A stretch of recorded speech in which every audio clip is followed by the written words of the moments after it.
Parce que dans le fond, tu sais, les gens, des fois, ils vont prendre la culpabilité qui leur appartienne pas, ils vont se sentir coupables facilement. Tu sais, ce qu'on dit, il y a la carte de la culpabilité facile, mais c'est comme une façon de se sentir bien, ils veulent se sentir une bonne personne, mais en même temps, ils nuisent à eux-mêmes en se sentant coupables de choses qui sont pas graves. Ouais, je pense que des fois, les gens ont tellement comme des standards ou des règles internes qui font que, puis une idée, ils idéalisent quelque chose, où on parle d'exigence élevée, que ça fait en sorte que la culpabilité, là, elle vient vraiment rapidement pour des choses qui, dans le fond, des fois, on se dit, on peut-tu comme vivre, donner un break? C'est clair.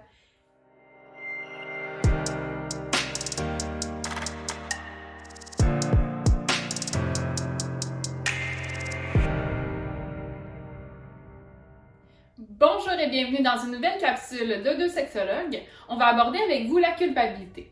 Alors, c'est un sentiment qui est assez courant, connu par tous et qui a beaucoup d'impact à court, moyen et long terme. La culpabilité, qu'est-ce que c'est? C'est avant tout une faute qui a été commise, qu'elle soit réelle ou imaginée.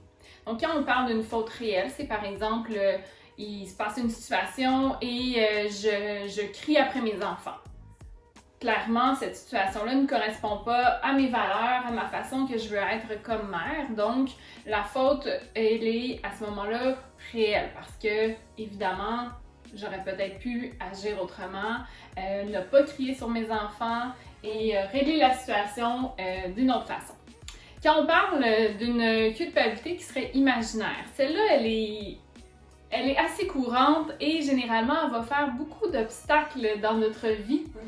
Si je reprends le même exemple avec les enfants, j'envoie mes enfants à la garderie une journée que je suis en congé. Et oh là là, je me sens coupable comme mère de dire je prends du temps pour moi et je fais le choix d'envoyer mes enfants à la garderie. La culpabilité que je ressens, elle est plus imaginée que réelle. J'ai pas réellement commis une faute, j'ai pas laissé mes enfants seuls à la maison. Je les ai envoyés dans un environnement sécuritaire où est-ce qu'ils sont bien, qu'ils vont s'amuser, pour me permettre à moi d'avoir un temps dans ma journée qui m'appartient. Donc, en fait, je pense que ce qui est important de réaliser, c'est que la culpabilité, si elle n'est pas abordée, si elle n'est pas réfléchie, c'est un peu comme traîner un boulet à son pied. C'est quelque chose qui nous ralentit, c'est quelque chose qui nous nuit.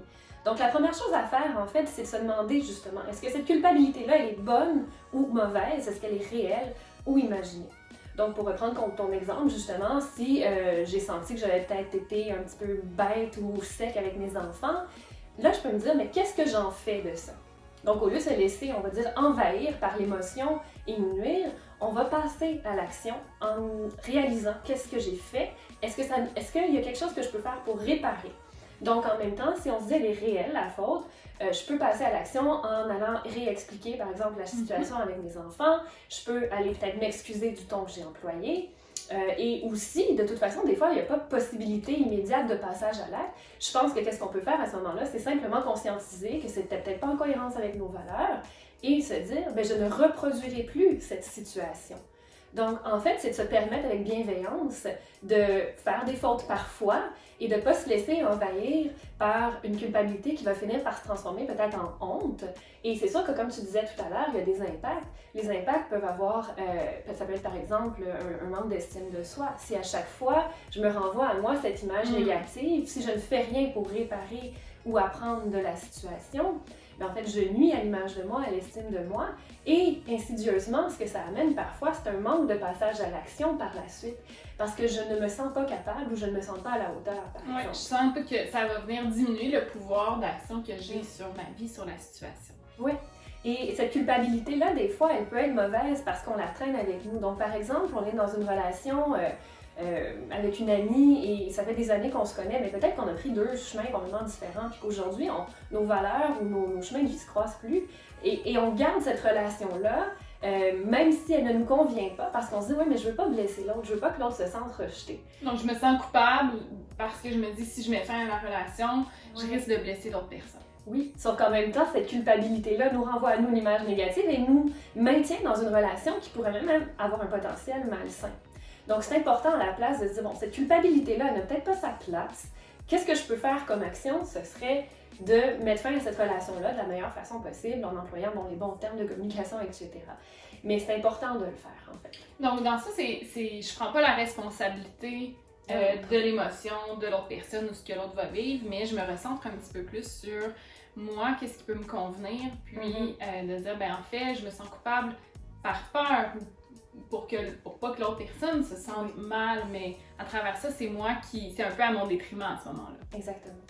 Donc, en conclusion, ce qu'il faut aussi se rappeler, c'est que notre culpabilité a quand même une fonction. Comme on l'a vu ensemble, ça nous permet d'évaluer est-ce que l'action qui vient de se passer, que je viens de faire, elle est en concordance ou pas avec mes valeurs. Généralement, quand on ressent de la culpabilité, c'est parce que ce que je suis en train de faire ne correspond pas avec la direction que je veux pour ma vie, avec mes valeurs.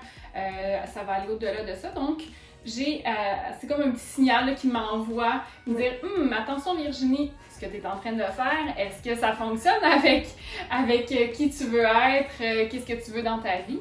Et quand la culpabilité elle est réelle, généralement la réponse elle est non, c'est souvent qu'on a peut-être été un petit peu dans le chemin à côté. Quand la culpabilité elle est imaginée, là j'ai à me ramener aussi, comme tu disais, avec bienveillance, à dire attends un petit peu. Là, cette culpabilité-là n'a pas nécessairement sa raison d'être, sa fonction. Elle est pas, le signal d'alarme n'est pas tout à fait juste. Il est peut-être à réparer à ce moment-là. Oui, parce que ça peut aller avec des exigences élevées. Parfois, ça peut aller avec des rigidités cognitives. Donc, c'est important, ça aussi. Tout à fait. Puis, c'est important aussi de faire attention à la culpabilité que les autres nous renvoient.